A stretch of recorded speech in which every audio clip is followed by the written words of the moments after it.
Hi, I'm Rowan. And I'm Calvin. And I'm Zach. And I will say, this is the... No, let's redo that. And this is the 8th episode of... No, this is... And this is In the Zone episode 2.8.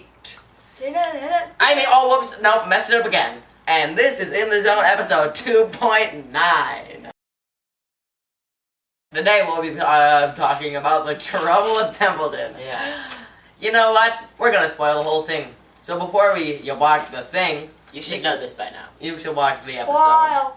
You know, whatever you do. Hulu or Netflix or the library has DVDs. You know how that goes. Yeah. This guy, he comes in.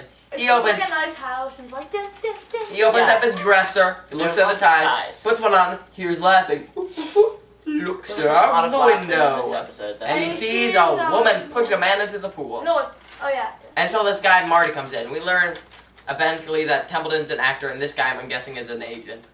He says that Butler, maybe. Wait, who's the agent? Marty? Butler. The guy- I thought Marty Could was be a a butler. butler, or like maybe a caretaker. Maybe. And Mr. Templeton's like, who's our new guest? They seem to be very rich, And, which would make a butler more plausible. right, and the guy says his name's Edward Page. And, we kind of learn that his second wife is not his wife anymore, but he Yeah, still she's lives dead. there, She and still lives, so. yeah, I she thought it lives was there, still and she their like, wife, and but or something like that. I heard a line that she's waiting for these pills to stop working or something. Oh, right, Oh, right. okay. So like he dies. Which would That's- suggest that she was the wife and would get in his stuff in the will. Good point. Okay, that's right. So he says, "Oh, I'm old. I'm really old," and stuff like that. And he's sad about being old. Lots of stuff. like And so Marty's like, maybe it's not a good day to start rehearsals if you're gonna be all grumpy. But then he's like, no, I no, didn't do no, the rehearsal. And cover up the ears with makeup. Be old. And you know, Ancient- boo-hoo. Yeah. Then he says, I don't love her anymore. I don't remember when I did. I thought like And I'm old also. But then he's Right like, there's then. small moments. And I'm where I so did. rich. Oh no. And he talks about his first wife, Laura, and then they have this weird line about how, like, the perfect creature that God put on the world, only to have him take her all too soon. I met her at 18, and she died at 25. And I'm also old and sad. Oh, and he like feels his wrinkles. Yeah, he goes, like, oh. He's not wrinkled at all. Yes, He's really... He's Everyone- not like Henry Okay, J. okay. Fade. Here's a common known fact. Back in those ancient times, every adult, anyone that wasn't a kid, had wrinkles. Had at least some like form of wrinkles. Why? And why doesn't that happen now? Because Exotic creams? yeah, pretty much. And we live long. But, I just thought that, like, he didn't look nearly as old as he was. I think you're to right. me. You're right. Like, he looked like he was maybe 57.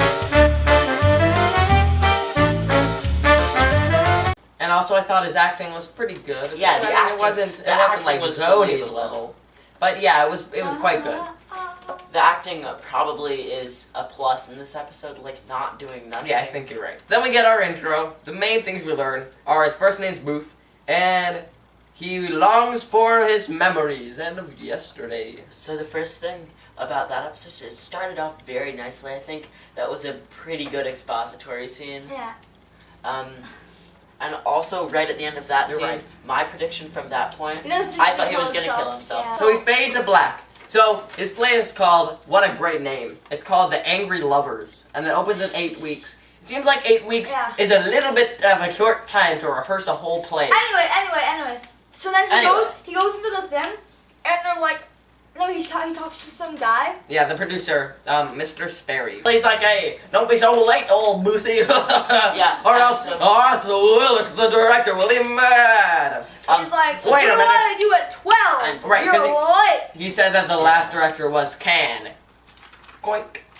So he laughs for an awkwardly long time. I feel like laughter was a weird theme in the episode, Or right? motif. 'Cause yeah, or like first the woman laughed while pushing the man into the pool, then this guy laughed, and then later Laura laughs, And also, remember he shoves that woman aside with an umbrella and she laughs too.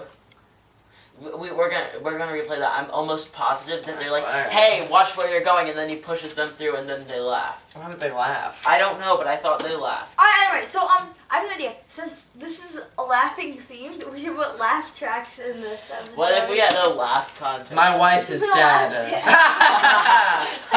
So they see the new director, and he's like, "I'm gonna direct my play my way at all times. Some of us are young, some of us are old, not to name names, because I think that Booth Templeton is a great actor. Whoops, I named a name. Oh no. But no matter how old you are, we all must cooperate. Is that understood?" Well, he gives a speech about how, like, there are 3 important days in the life of a production.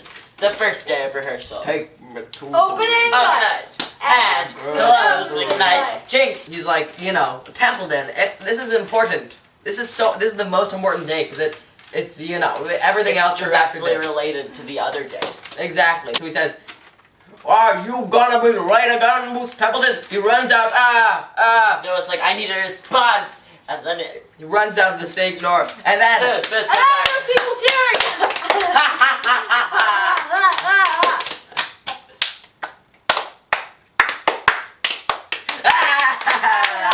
and he's like, "I don't understand." And he goes out. But then he sees a poster. He like runs into the alleyway. He's like really freaked out. Then he sees a poster that says like The great seed.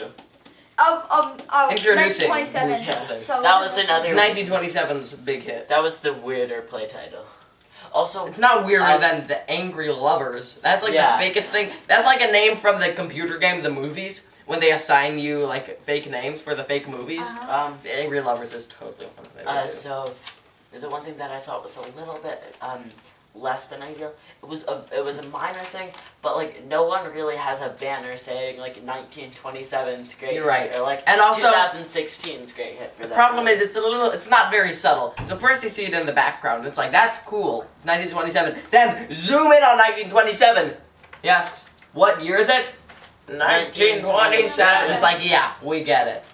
But it's also, I think this episode is really good at at having realistic reactions. Yeah, definitely. Yeah.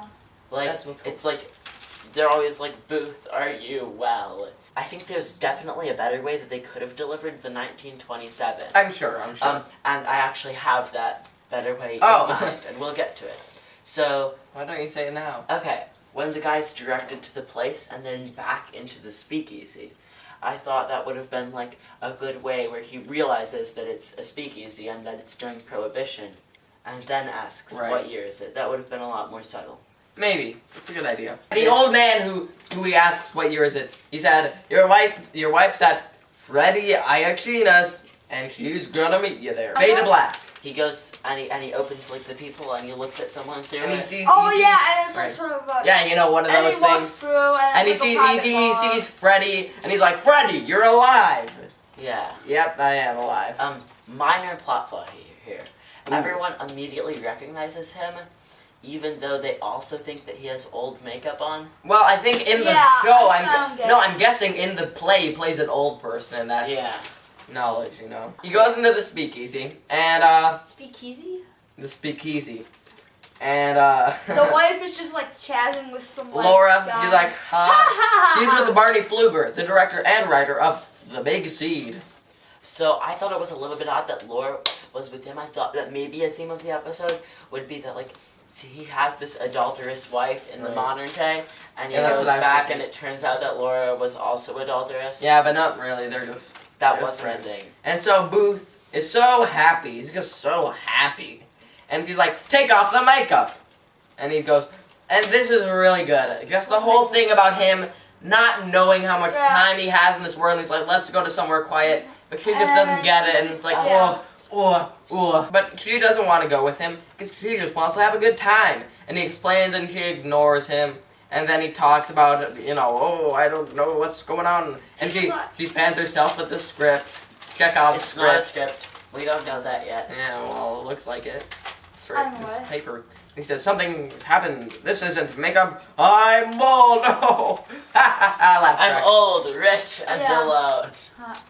And then, she Right, gets from mad another at him. world. She's like, whoa. And then Barney and Laura, They're like, they dismiss it in a really unique way. They're like, okay. Yeah, okay. It's sure. super interesting and super realistic. He says, why are you so different? He's like, that's the way I am. What did you expect? Wait, It's like, I don't know. One minor detail. She's eating steak. Is it chicken fried steak? Do you get it? No. Yeah. No, I don't get it. I get it. You don't get it because you haven't seen Nick of Time. Haha, you're dummy. Ha ha ha ha! Oh, you're dummy. So then she starts dancing away. She's like, get off me. And she's like, Oh, that's so it's- All weird. right, and then She's she like- laughs. Ha ha ha. Yeah. It's very strange. So he grabs Laura, like, stop dancing. And then she, 60 old fool. Oh, she says he's a silly old fool. And then she goes and dances. He Yeah, tries it- to stop her and he slaps him. It's a weird scene of like Oh. dancing, pulling, and then She's like. like, this is a slap. Whoa. You're gonna do it to me? No. Wait, you should do it to you. You're gonna slap me? Alright, fine. Oh. Should we do Except harder. the fake slap? Oh. Ah! That's awesome. I probably looked really cool from their point of view, I'm sure. So she tells him to leave, and then he leaves, and what a great shot. He's going through the whole bar, everyone's going, ah, and then everything stops, So, just and it all goes black. out of context, that little bit would have been so scary. Like, imagine No, just Here's looking the at. thing. Imagine looking at that blackout with no context. What would you think it was about? That is an amazing shot. And he runs outside, he runs back to the theater, then he goes in, fans himself with a script. Wait a minute, pulls the script. It says, what to do when Booth comes back. And then he reads all the stuff they said was scripted. They were acting for me to tell me to get to my own life. So let's explain this. So they tried to make it seem like the past was awful in order to make him know. So they lied to him to make it seem like the present was so much better. But then when he figured that out, that they were lying, then why would he be so happy to find out that it was a lie and that Just the like past was actually he good? realized that Well, like I think he realizes that it's better to have a like good past than to like always want to go back there or something. I don't know. Yeah, I Like- guess. I guess it makes sense. It makes enough sense. You're right, it makes enough sense. Barely enough sense. The director says, are you in or out? And he says, I'm definitely in. And then he condescends to the director and the producer just to show how happy he is. And then the guy's like, should we start rehearsal? He says, I just had a remarkable experience. Oh, you couldn't possibly comprehend it. Actually, But you were right. The first day of rehearsal is the most important. And that's the end. I think there's a lot of good stuff about this episode. me too. I think the shot is really good. It's well paced. I mean, that one shot I'm talking about is so good. The music in this episode is really good. It's like almost as good as walking distance music. So my problems are, I feel like the whole thing, I'm still not convinced that it's hard to understand. Okay. him realizing that they were acting, and then it's like, oh, that's all good. I don't know why that made him so happy. Maybe he was stressed out because he just got like teleported back into the past, where all these dead people are alive. No, but then he realizes that that's fiction. They were actually great people. But even Yeah. so, I don't know. What did you think, Calvin? I kind of agree. Like, I mean, there's a lot of things that could have made a little more clear. Like, I mean, didn't quite make 100% sense. But I mean, like, I don't know if it should be a Twilight Zone if they were acting. Like, nothing weird happened. Like, No, but they were like ghosts that were acting. What? Those were the... Oh! I was thinking, those are the real people, the real ghosts that got together and said, hey, let's make this guy realize how lame the past was, so he goes to the present. Oh, Were you guys yeah. thinking that they were just actors who looked like them? Yeah. Yeah. No, I don't think so. That seems less... I don't know. Yeah, That yeah. just didn't come across to me. Seems less plausible. What did you think about the whole Okay. episode? So I thought there was a lot of good stuff. There was like a lot to be liked about it. The acting was convincing enough, but in the end, well, there are a few things. I'm not entirely convinced about the ending. It was a little bit confusing. But one of the things that I liked a lot is, did you see that it was scripted? I mean, I thought that was very unpredictable. Not Right. There was a lot of clever stuff. not really a lot of hints dropped about it. But I think this episode, ultimately, it's gonna be kind of forgettable in the whole Yeah. scope of the second season. I'm gonna give this a 5.5. I thought, wow, that's a lot lower than I was expecting. But I think I agree that it might be a little bit forgettable in the second season. Do you have a rating, Calvin? A rating on your mind? Don't give it a 9.5. A rating on my mind. 7.5. Oh, yeah, 8. But, gosh, it's so hard. You wanna go? I'm gonna give it 7, almost 6.5. Okay. What think I'm gonna you? give it- What say you? Yeah, probably like an 8. Because it was good. Like, it was interesting. There were just a few things they could have made better. So, Okay. yeah, 8. Swell. See you Swell. next time. Well, that was our episode on the Trouble With Templeton. Next week, we're going to be talking about a most unusual camera.